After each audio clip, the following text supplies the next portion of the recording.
जय हिंद दोस्तों, नमस्कार। डेली रीड बुक में आप सभी का स्वागत है। आज हम लोग जिस पेपर का अध्ययन करेंगे वह 15 फरवरी 2021 का पेपर है और यह सेकेंड शिफ्ट का पेपर है। यह एनटीपीसी सीबीटी 1 का पेपर है। आज का जो पेपर होगा वो 94वां पेपर होगा, यानी इससे पहले हम लोग 93 पेपर का अध्ययन कर चुके हैं। अगर आपने नहीं देखा है तो वीडियो के डिस्क्रिप्शन में प्लेलिस्ट लिंक दिया हुआ है, वहां से आप एक एक करके देख सकते हैं। और इन सभी पेपर का पीडीएफ डाउनलोड करने के लिए वीडियो के डिस्क्रिप्शन में ही टेलीग्राम लिंक दिया हुआ है, वहां से आप टेलीग्राम ज्वाइन करके पीडीएफ को डाउनलोड कर सकते हैं। तो चलिए आज का पहला प्रश्न स्टार्ट करते हैं और इस वीडियो में हम लोग ओनली जनरल अवेयरनेस के प्रश्नों को देखेंगे। पहला प्रश्न है, किस शहर को वेनिस ऑफ द ईस्ट कहा जाता है जहां सिटी पैलेस स्थित है? तो इसका आंसर होगा उदयपुर। जब डैश वस्तुएं प्रकाश के मार्ग में आती हैं तो छाया बनती हैं। तो इसका आंसर होगा अपारदर्शी वस्तुएं। जब अपारदर्शी वस्तुएं प्रकाश के मार्ग में आती हैं तो छाया बनती हैं। अगला प्रश्न है, लैक्टोज असहिष्णुता क्या होती है? तो इसका आंसर होगा एक ऐसी स्थिति जिसमें छोटी आंतें दुग्ध उत्पादों में पाई जाने वाली शर्करा को तोड़ने में असमर्थ होती हैं। अगला प्रश्न है, एक हाई लेवल सोर्स प्रोग्राम को पहले एक ऐसे रूप में रूपांतरित किया जाना चाहिए जिसे मशीन समझ सकती हो। यह किस सॉफ्टवेयर का उपयोग करके किया जाता है? तो इसका आंसर होगा कंपाइलर। साहित्यिक कृति रत्नावली किसकी कृति है? तो इसका आंसर होगा हर्षवर्धन की। रत्नावली हर्षवर्धन की कृतिक है। भारतीय संविधान के अनुसार इनमें से कौन सा राज्य के राज्यपाल की नियुक्ति का पात्रता मापदंड नहीं है? तो इसका आंसर होगा उसे राज्यसभा के सदस्य के रूप में चुनाव के लिए अर्हत होना चाहिए। ये गलत है, जबकि क्या होना चाहिए ये पढ़ लेते हैं। उसे भारत का नागरिक होना चाहिए, उसे 35 वर्ष या इससे अधिक आयु का होना चाहिए, उसे किसी अन्य लाभकारी पद पर आसीन नहीं होना चाहिए। निम्नलिखित में से कौन सा एक आधात्मिक खनिज है? तो इसका आंसर होगा गंधक। गंधक एक आधात्मिक खनिज है, जबकि चांदी, प्लेटिनम, एक लोहा, ये सभी धातुएं हैं। जम्मू एवं कश्मीर पुनर्गठन विधेयक 2019 गृह मंत्री श्री अमित शाह द्वारा राज्यसभा में पेश किया गया था। संसद के इस अधिवेशन को राष्ट्रपति की अनुमति कब मिली? तो इसका आंसर होगा 9 अगस्त 2019 को। असंगत युग्म का चयन कीजिए। वायुयान का संबंध है पायलट से, बस का संबंध है ड्राइवर से, टीवी का संबंध है रिमोट से, कार का संबंध मैकेनिक, ये गलत है, आंसर 2 होगा।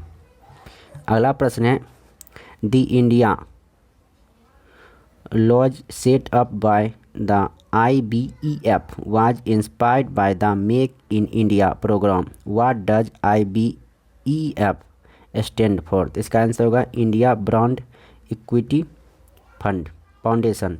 India brand equity foundation. अगला प्रश्न है, भारतीय वनस्पति सर्वेक्षण कहाँ स्थित है? तो इसका आंसर होगा कोलकाता में। भारतीय वनस्पति सर्वेक्षण का मुख्यालय कोलकाता में है। उपग्रह आधारित नेविगेशन प्रणाली गगन का पूर्ण रूप क्या है? तो इसका आंसर होगा GPS एडेड जियो एगुमेंटेड नेविगेशन। अगस्त 2018 में शुरू की गई पर्यावरण, वन, वन्य जीव एवं CRZ मंजूरियों के लिए निर्मित एकल खिड़की एकीकृत प्रणाली परिवेश का पूर्ण रूप क्या है? तो इसका आंसर होगा proactive and responsive facilitation by interactive virtual and environmental single window hub. इनमें से कौन सा देश 29 जुलाई 2016 को विश्व व्यापार संगठन का 164वां सदस्य बना? तो इसका आंसर होगा अफगानिस्तान। अगला प्रश्न है, अहिंसा के माध्यम से सामाजिक, आर्थिक एवं राजनीतिक परिवर्तन लाने के लिए प्रदान किए जाने वाले गांधी शांति पुरस्कार का सृजन किस वर्ष में किया गया? तो इसका आंसर होगा 1995 ईस्वी में गांधी शांति पुरस्कार का सृजन 1995 ईस्वी में किया गया। हिमालय का इनमें से कौन सा पहाड़ी दर्रा उत्तराखंड को तिब्बत से नहीं जोड़ता है? तो इसका आंसर होगा सिपकिला दर्रा। सिपकिला दर्रा हिमाचल प्रदेश में है, जबकि माता मांगसाधुरा और नीति दर्रा ये सभी उत्तराखंड में है। अगला प्रश्न है, 2 अक्टूबर 2019 को महात्मा गांधी की डैश जयंती थी? तो इसका आंसर होगा 150वीं जयंती।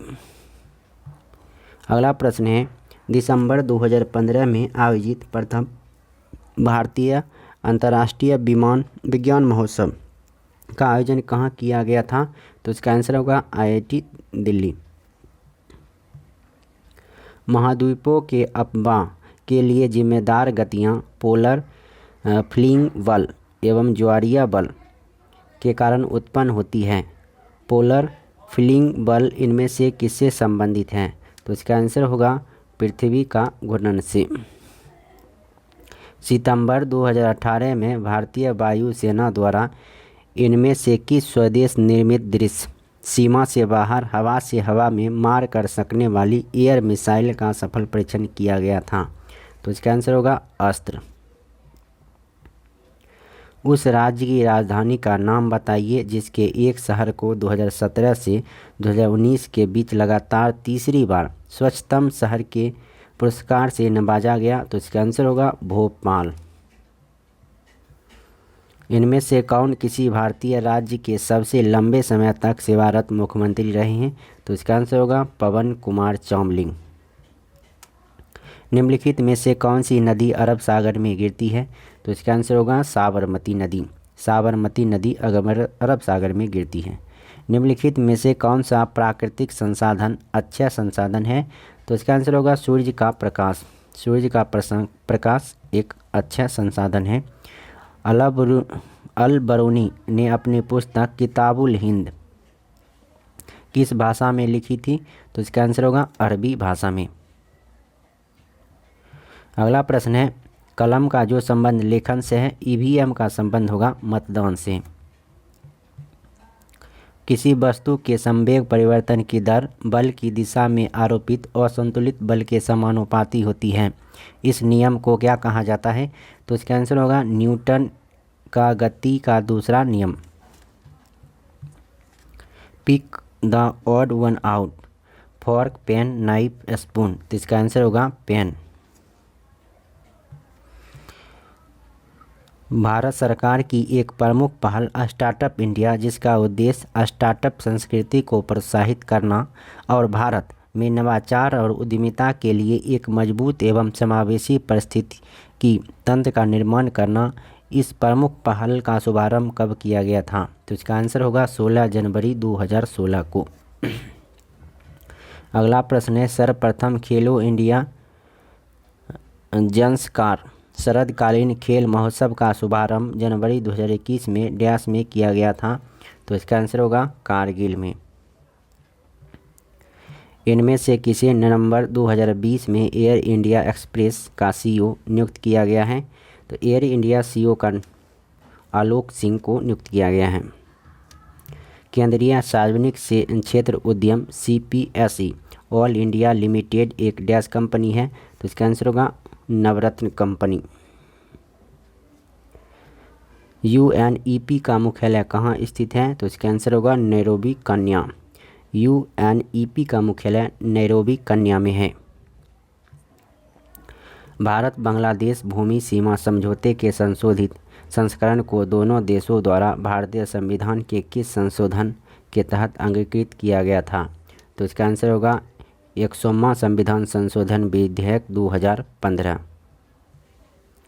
संरचनात्मक दृष्टिकोण से सभी पारिस्थितिकी तंत्रों में अजैव एवं जैविक घटक शामिल होते हैं। निम्नलिखित में से कौन सा पारिस्थितिकी तंत्र का जैविक घटक है? तो इसका आंसर होगा हरे पौधे। यदि एक जलती हुई मोमबत्ती को कांच के गिलास से ढका जाता है तो लौ कुछ समय बाद बुझ जाती है। इसका क्या कारण है? तो इसका आंसर होगा सीमित ऑक्सीजन की वजह से ढकी हुई मोमबत्ती कुछ समय बाद बुझ जाती है।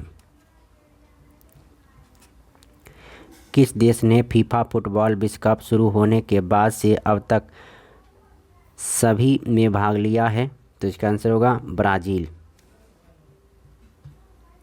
निम्नलिखित वेब ब्राउज़रों में से कौन सा प्रोप्राइटरी सॉफ्टवेयर नहीं है? तो इसका आंसर होगा मोजिला फायरफॉक्स।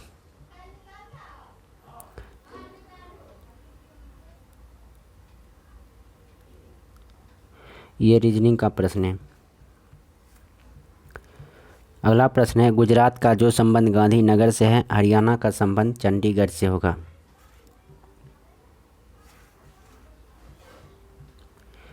दिए गए विकल्पों में से असंगत विकल्प का चयन करें। कलरी पायट्टू गरबा झूमर भांगड़ा। तो इसका आंसर होगा कलरी पायट्टू। दिए गए विकल्पों में से असंगत विकल्प का चयन करें। तेल, साबुन, कंघी, शैम्पू। तो इसका आंसर होगा कंघी। अगला प्रश्न है, उत्तराखंड मसूरी। उत्तराखंड का जो संबंध मसूरी से है उसी प्रकार डैश का संबंध शिलांग से होगा। तो मेघालय का संबंध शिलांग से होगा।